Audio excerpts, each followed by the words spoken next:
I can't wear this mask any longer. I don't feel I'm getting stronger. Had it on. So we're here with an individual who has done an amazing job right from the beginning when he was Penny Hardaway. I'm getting Thank into you. it. Yeah, the Penny Hardaway. And so we're excited because not only have we been able to work with Coach on the physical wellness thing that we're doing here in Memphis, Tennessee, addressing some of the issues that our men are dealing with, where they're just dying in the hands of preventable diseases too young. We understand that men are dealing with some mental wellness things as well.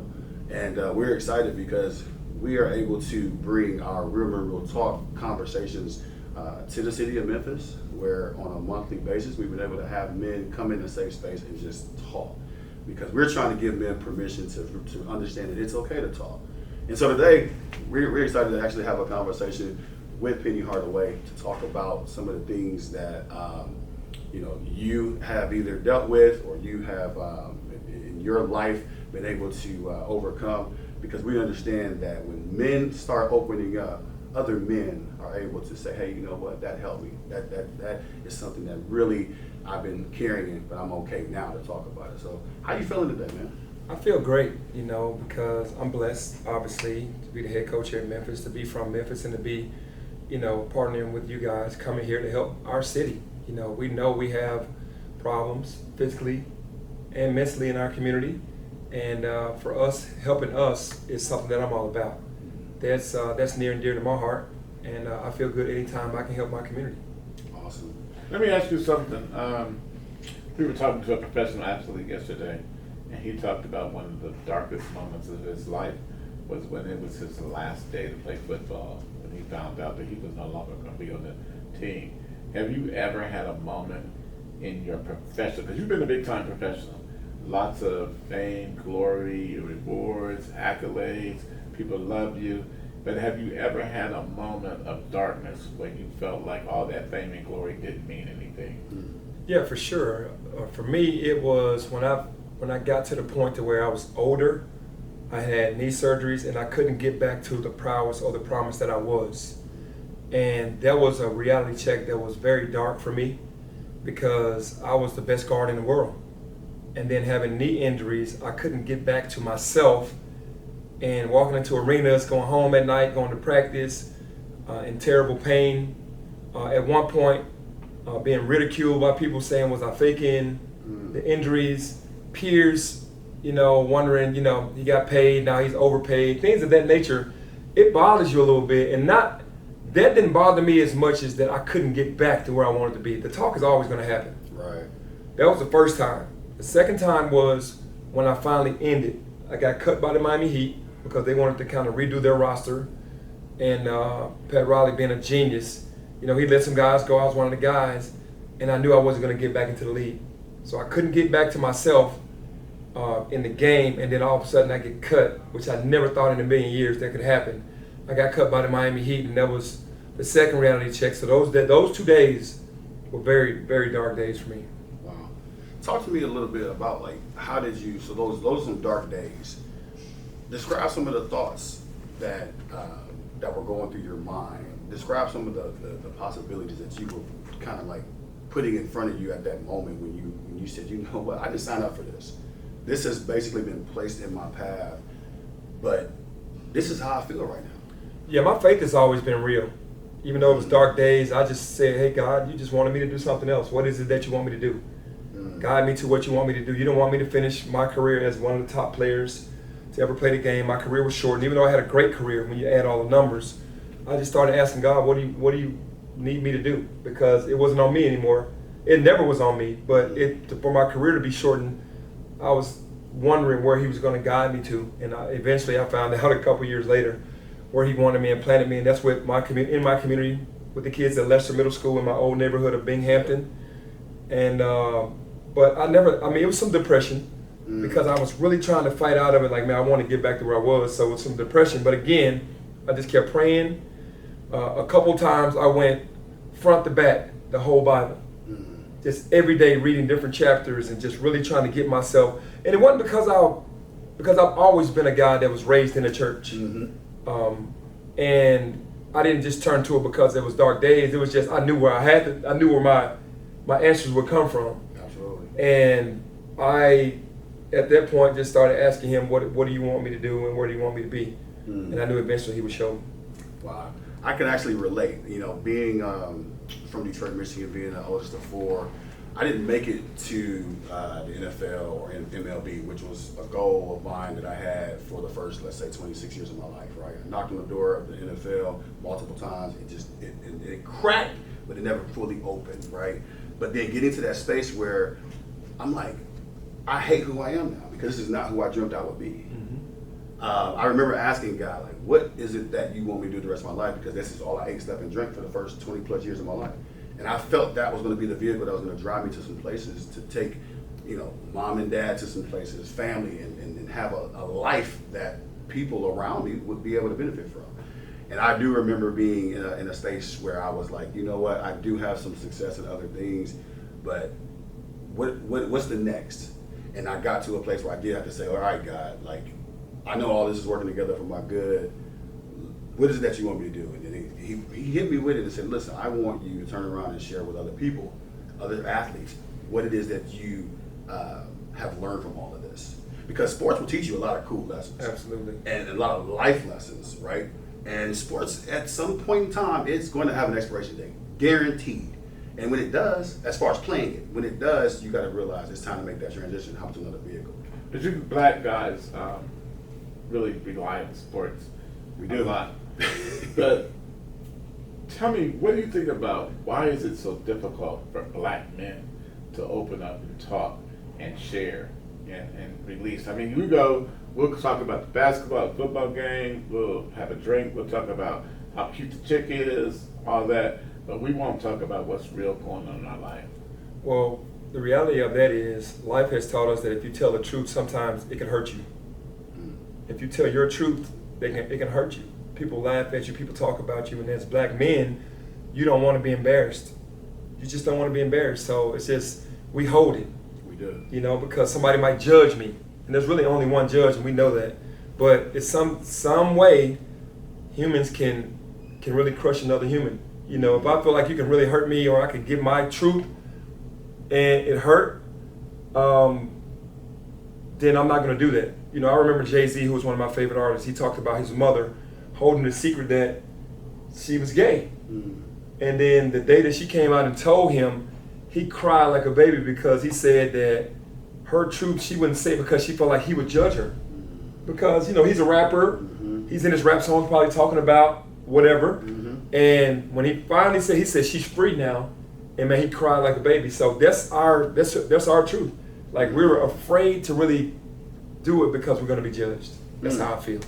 No, that's powerful, and here's why. Because I think that sometimes we actually judge ourselves. I know that I used to really beat myself up over the fact that I feel like I'm a failure, and so I struggle with just talking about some of the things that I was dealing with. Even to this day, there's some things that in my profession, you know, leading this organization, this national organization, sometimes it's difficult to say, oh, you know what, I am weak over here.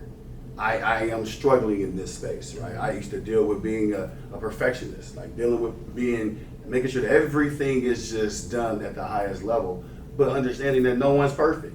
Right. But a lot of men are dealing with that. Yes. Because we got this ego and we got this idea that, you know, we got to have it all together. But man, it's okay to not have it all together.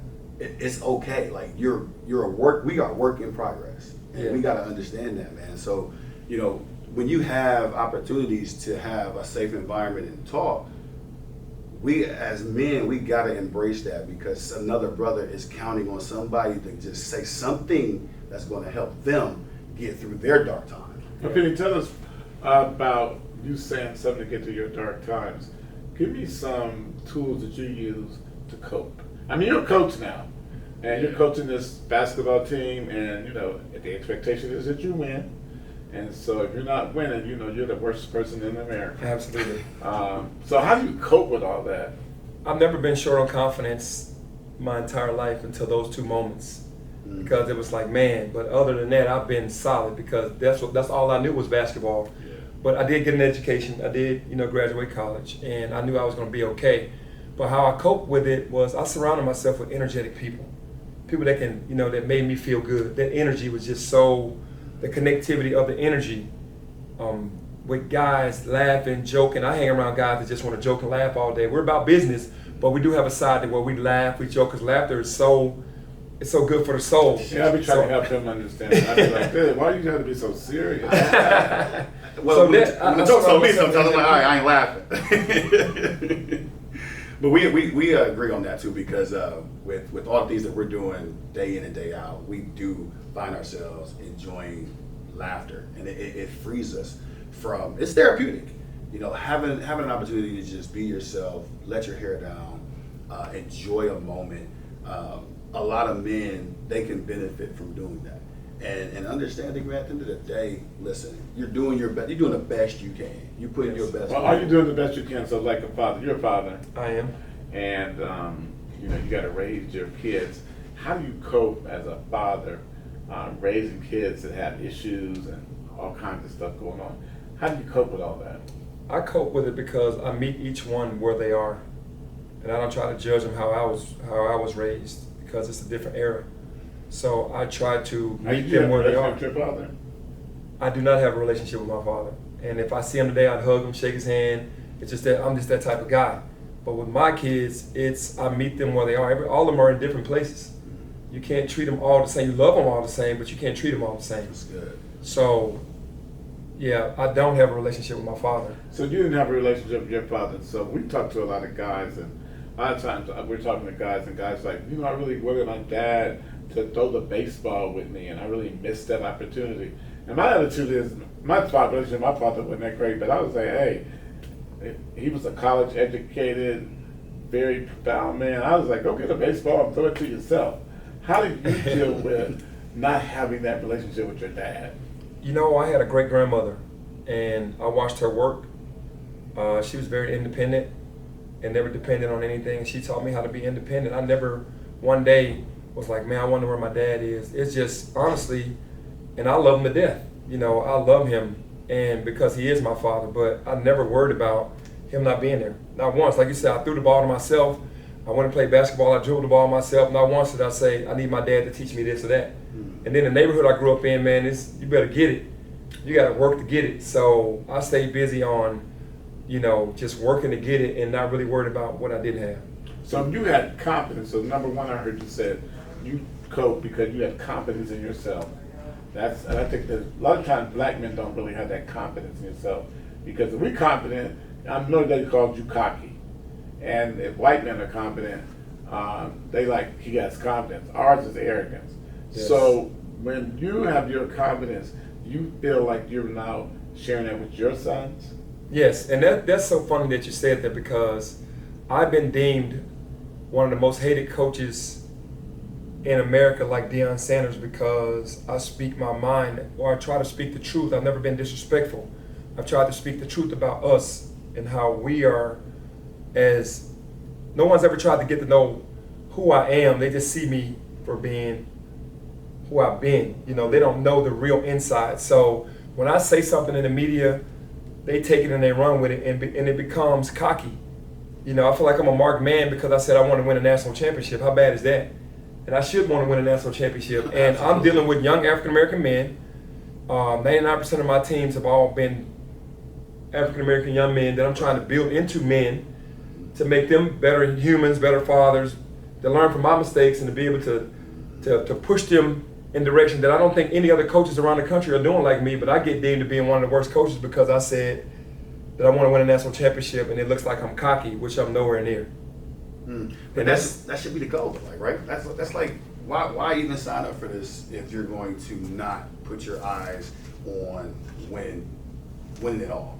And I don't understand that concept. But I will say this, it's so much bigger than just sport itself. And so for you to holistically support these men, this is the foundation of literally the rest of their lives. They're going to always reach back and tap into the things that they learned with this season that they're in right now of life.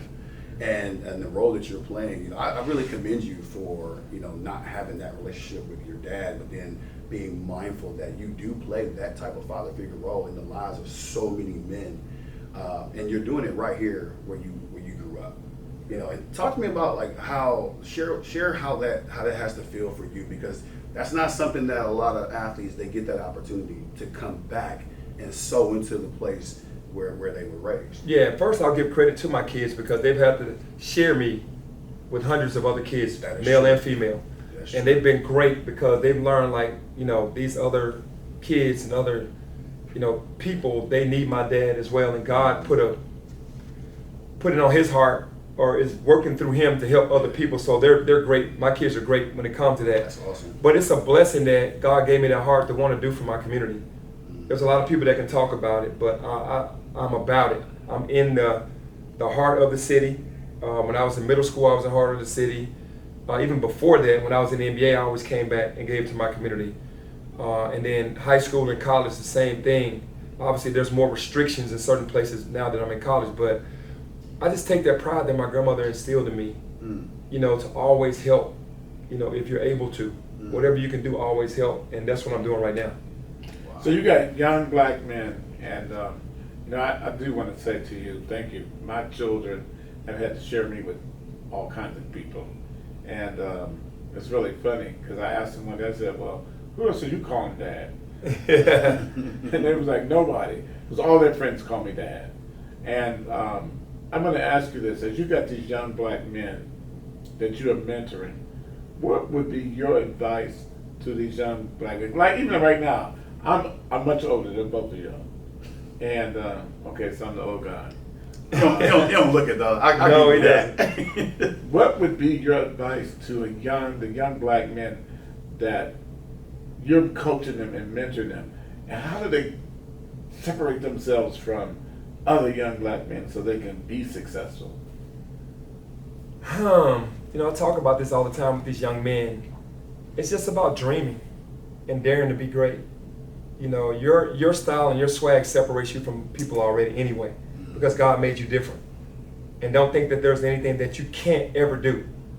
You want to be the president of the United States? Somebody laughs at you, that's happened before. They've been wrong before, they'll be wrong again. Especially if they bet against you. Anybody betting against you, they're going to lose. In life, anything that you want to do, you can accomplish.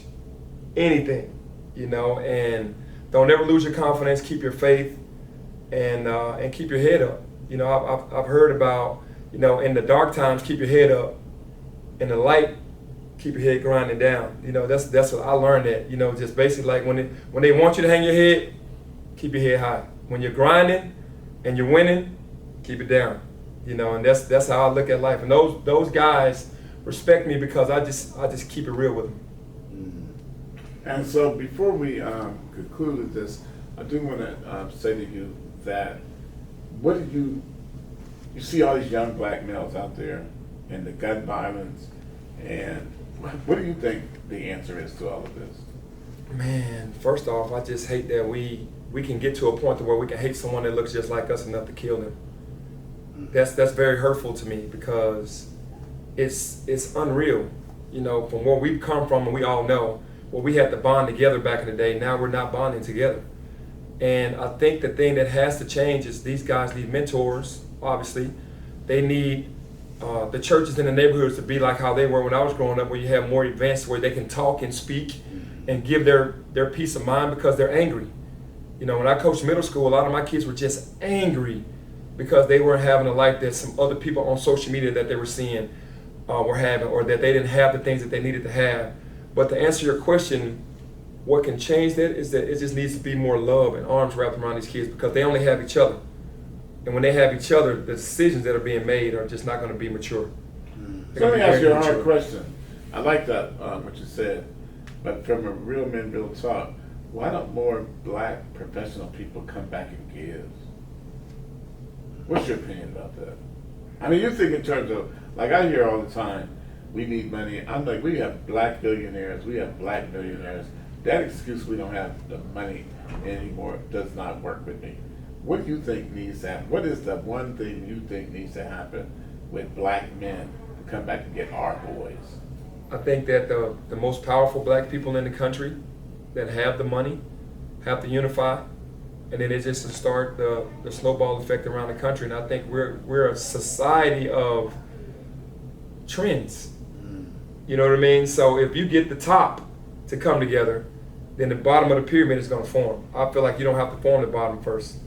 These are the top people form first, and then it'll trickle down to everybody going, if they can do it, let's rally behind that. That's athletes, that's entertainers, that's philanthropists, whoever it is that has enough money to be able to help someone that looks like them, a brown or black, male or female. If we could just get together, man, I just wish that could happen before I leave this earth, because that's what it's going to take. Because we need the resources. These kids in the neighborhoods, they do need resources. They do. You know, they need opportunities to get good jobs. They don't want to just go work a regular job. They weren't raised in that era like we were, where you had to work.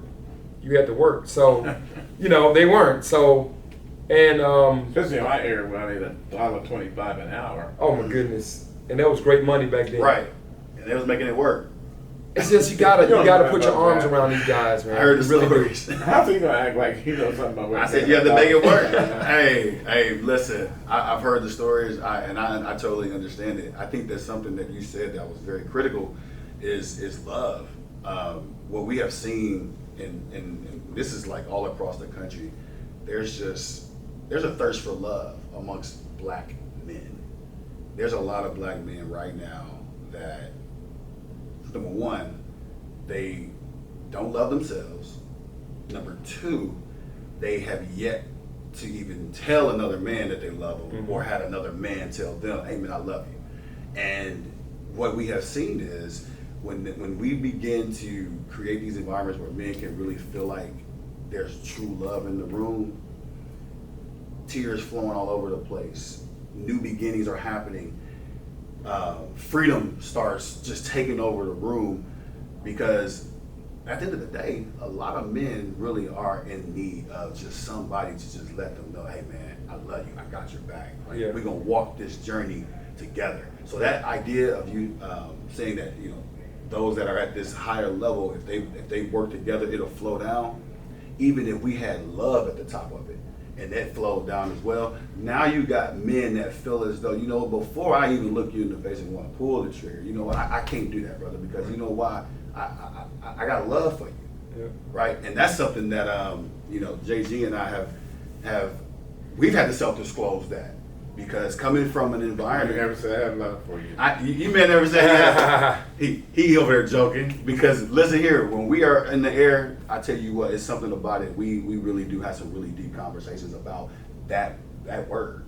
And sometimes we can get to a space where we think that the actions and the service that we're doing for, like, you know, those that are around you is love. But sometimes, man, you really got to open up your mouth and say, hey, when the last time I said I love you? Like, I really do love you. And that can really change somebody's day, change somebody's week, change somebody's life.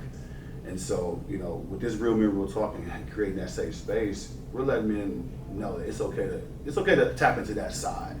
So in conclusion, what would be the three things, if you had an opportunity to stand up and say these three things will change your life, what would those three things be? Anyone's life. Anybody. Black man. A black man. Life. Not anybody, but I'm a man of faith, so I'll start with God. You got to keep God first. Keep God first.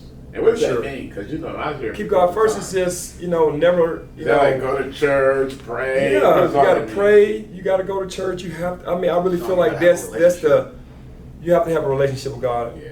You just have to have a relationship with God. I know in this era, that's kind of touchy when you start talking about God, but I really feel like talking to black men that we were raised in the churches, because of all the things that we had our ancestors and our grandparents and great grandparents had to go through. They kept us in church. I'm a PK, so I know. You know, so that's one.